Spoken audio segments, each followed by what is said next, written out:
സുഹൃത്തുക്കളെ,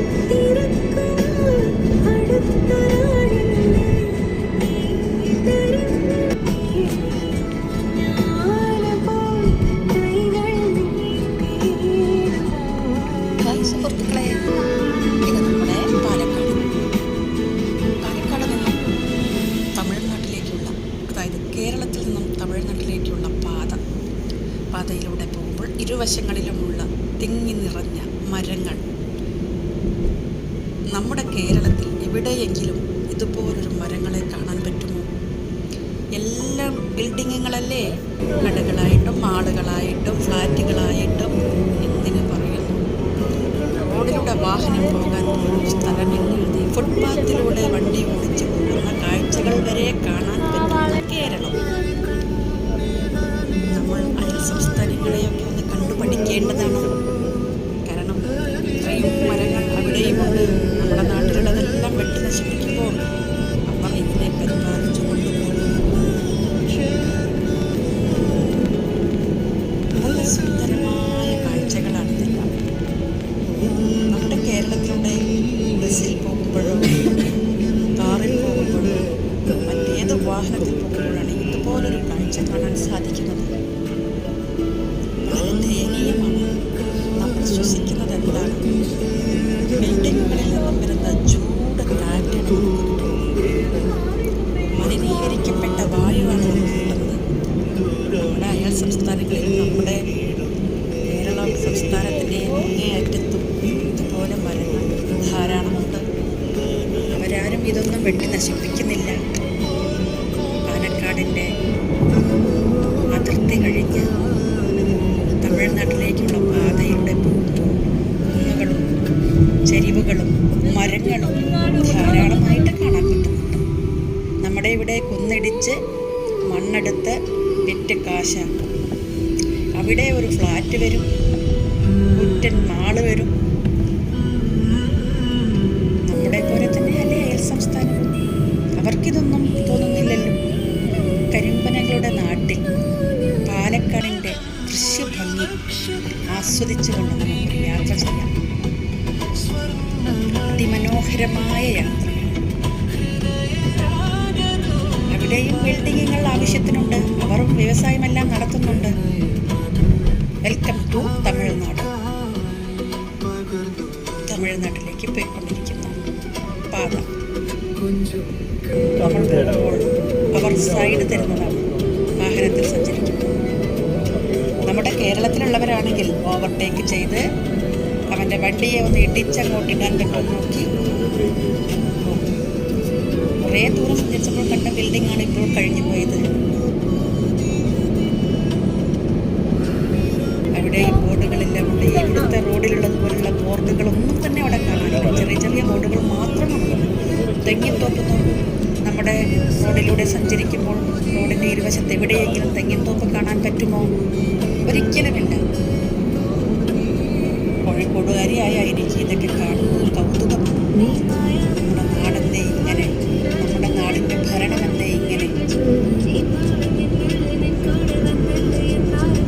അവിടെ മാത്രം വീടുകളും അവിടെ ഒറ്റ ആയിട്ടുള്ള ചെറിയ കടകളും എല്ലാം അവിടെയുണ്ട്. അവിടുത്തെയും മനുഷ്യർ ജീവിക്കുന്നുണ്ട്. ഭക്ഷണം കഴിച്ച് തന്നെയാണ് അവരൊക്കെ ജീവിക്കുന്നത്. കൃഷി ചെയ്യുന്നുണ്ട്. വെള്ളം കിട്ടാനില്ലെങ്കിലും ഈ കരിമ്പനകളൊക്കെ കണ്ടു. നമ്മുടെ നാട്ടിൽ ഒരെണ്ണം പോലും കാണാൻ പറ്റില്ലല്ലോ. അവിടെയും റോഡുകളും വാഹനങ്ങളും എല്ലാം റോഡിലൂടെ തന്നെ പോകുന്ന വാഹനങ്ങൾ ധാരാളമുണ്ട്. ഇതിപ്പോൾ ഹൈവേയിലൂടെ പോകുമ്പോൾ ഇതാണ് സ്ഥിതി. നമ്മുടെ ഹൈവേയിലൂടെ പോകുമ്പോൾ കുറ്റൻ ബിൽഡിങ്ങുകളല്ലേ ഉള്ളൂ. ഇതുപോലെ ഒരു മലഞ്ചെരിവ് കാണാൻ പറ്റുമോ? ആർക്കെങ്കിലും അങ്ങനെ കാണാൻ പറ്റിയിട്ടുണ്ടെങ്കിൽ ഈ വീഡിയോ കാണുന്നവർ ഇതിൻ്റെ അടിയിൽ ഒരു കമൻ്റ് ഇടും. ഞാൻ വരാം നിങ്ങളുടെ നാട്ടിലേക്ക്. യാത്രകൾ വളരെയേറെ ഇഷ്ടമാണ്. അങ്ങനെ ഇത് ഇഷ സെൻറ്ററിലെ ദിവ്യദർശനം നടക്കുന്ന സ്ഥലമാണ്. അപ്പോൾ ഇവിടെ ഒന്ന് കയറിയപ്പോൾ കണ്ട കാഴ്ചകളാണ് ഇതെല്ലാം. അതെല്ലാം ഒന്ന് ക്യാമറയിൽ പകർത്തി. സദ്ഗുരുവിൻ്റെ ഇഷ യോഗ സെൻറ്റർ. റോഡ് കവാടത്തിലേക്ക് കടക്കുമ്പോഴുള്ള മെയിൻ ഗേറ്റിന് പുറത്തായിട്ട് വെച്ചിരിക്കുന്നു ശിവൻ്റെ ഏറ്റവും വലിയ പ്രതിമയാണ്. ഇവിടെയാണ് ദിവ്യദർശനം ഗംഭീരമായ പരിപാടികൾ ക്ഷയം കാണാൻ വന്നിരിക്കുന്ന ജനങ്ങളാണിതെല്ലാം. പല സ്ഥലങ്ങളിൽ നിന്നും വരുന്ന ജനങ്ങളുണ്ട്. കയറി കണ്ടിട്ട് പോകാമെന്ന് കരുതി കയറിയതാണ്. ഇതിൻ്റെ പുറകുവശത്തായിട്ടാണ് ഈഷ യോഗ സെൻ്റർ.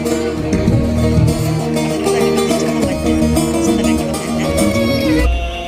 അവിടെ പോകണമെങ്കിൽ നമുക്ക് ഒരു ദിവസത്തിൽ നടക്കുന്നതല്ല, ഒരു 2 ദിവസമെങ്കിലും അവിടെ താമസിച്ചെല്ലാം. നമ്മുടെ ശിവൻ്റെ ദിവ്യദർശൻ പരിപാടി നൈറ്റ് ലൈറ്റ്നിങ് എന്നാണ് പറയുന്നത്. ചന്ദ്രക്കലയിലൂടെയാണ് തുടങ്ങുന്നത് കേട്ടോ. ഇനി നമുക്ക് അത് കണ്ടുകൊണ്ട് പോവാം.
Over 15,000 years ago, a being appeared in the upper regions of Himalayas. No one knew who he was, where he came from. The origins of this spectacular being were unknown.